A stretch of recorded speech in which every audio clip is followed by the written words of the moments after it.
The PTA mom who knew too much. A secret buried in the backyard, in the quiet, tree-lined streets of Crestwood, where the biggest scandals were usually about unkempt lawns or who brought the best cookies to the bake sale. Life was peaceful. It was the kind of place where everyone knew everyone, and front doors were often left unlocked. At the heart of this community was Sarah Jenkins, a devoted PTA mom, a loyal friend, the neighbor you could always count on. Her life was an open book, filled with school runs, charity drives, and a seemingly perfect marriage to her husband, David. But in the fall of 2022, a chilling silence fell over the Jenkins home.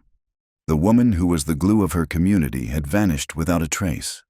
The investigation that followed would peel back the layers of a picture-perfect life, revealing a web of lies, financial deceit, and a secret so dark it could only end in bloodshed. This is a story from the true crime section, where we unravel the most shocking, unthinkable crimes. If you think you can handle the truth, subscribe. We uncover the darkest corners of human nature. To understand the tragedy, you first have to understand Sarah. At 34, she was the embodiment of Crestwood's spirit. She was the one who organized meal trains for new mothers, remembered every child's birthday, and could be counted on to run the annual holiday fundraiser. She worked part-time as a graphic designer, but her true passion was her community. Her home was always open, her smile was always genuine, and her commitment to her family, her husband David and their 2 young children, was unwavering. She believed in the goodness of people. She saw the best in everyone, a trait that made her beloved, but one that would ultimately blind her to the monster living under her own roof. Her world was built on trust, a foundation that was about to be shattered. David Jenkins was a man who prized his reputation above all else. A financial consultant, he commuted into the city every day, the picture of success and stability. To the neighbors, he was a bit reserved, perhaps, but a good father and a dependable, if somewhat aloof, husband. He was neat, controlled, and meticulous. His lawn was the greenest on the block. His car was always spotless. But behind this facade of suburban normalcy, David was living a double life. While Sarah was planning school events, David was masterminding an elaborate Ponzi scheme. He was siphoning money from his clients, many of whom were friends and neighbors, into a labyrinth of shell companies and offshore accounts.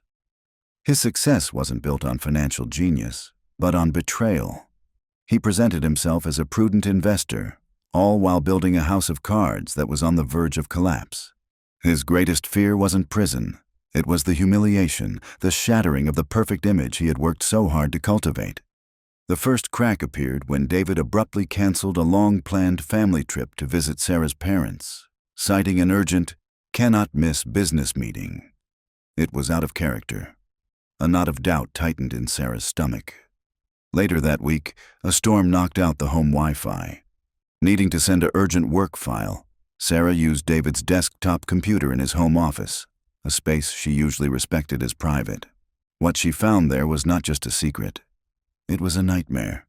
A folder, poorly hidden, contained spreadsheets with staggering sums of money, transfers to entities with cryptic names, and client statements she knew were fabricated. She saw the names of her friends, her neighbors, people who trusted them. With a trembling hand, she plugged in a USB drive and copied a handful of the most damning files.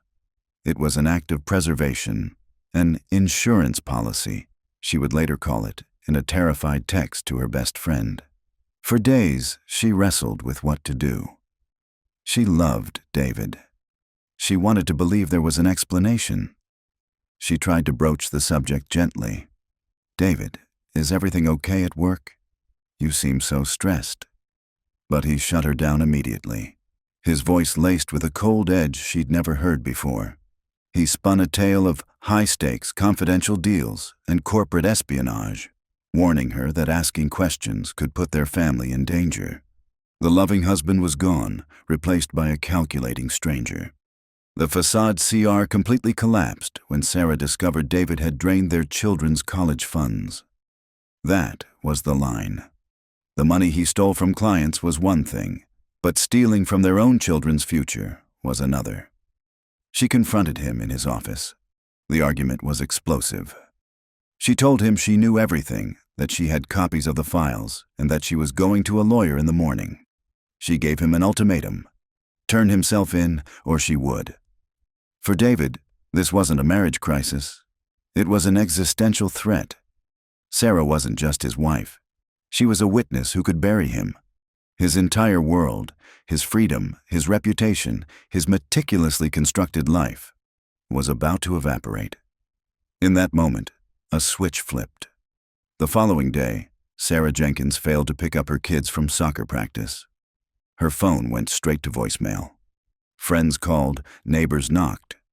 David offered a calm, rehearsed explanation. She'd gone to visit a sick relative out of state and needed some space. But his eyes darted around nervously, and the story felt hollow. The woman who lived by her calendar, who was the most reliable person in Crestwood, had simply vanished into thin air. Led by Detective Maria Rodriguez, the police were immediately suspicious. David's story was too pat, his demeanor too controlled. A search warrant was executed.